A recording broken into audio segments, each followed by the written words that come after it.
आज आमचा प्रवास सुरू झाला बीड ते श्रीरामपूर. सुरुवात झाली सोलापूर हायवेवरून.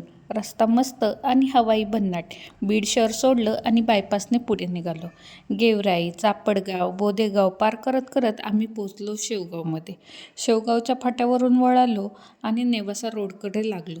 नेवासामध्ये पोचल्यावर आम्ही नेवासा गावातून श्रीरामपूरकडे वळालो. गाडी झपाट्याने धावत होती आणि श्रीरामपूर जवळ येत गेलं. शहरात प्रवेश करता पहिली झलक कृषी उत्पन्न बाजार समिती, त्याच्या शेजारी दिसलं कांदा मार्केट, नंतर कामगार हॉस्पिटल आणि पाटणी हायस्कूल. बस स्टँडवरची धावपळ बघून शहराची गजबज जाणवली. गांधी पुतळा पार केला आम्ही. घड्याळ टॉवर समोरून पुढे गेलो आणि त्याच्या शेजारीच नवीन उभा राहत असलेला शिवाजी महाराजांचा भव्य पुतळा. आता तर नवीन सिग्नलही सुरू झालाय.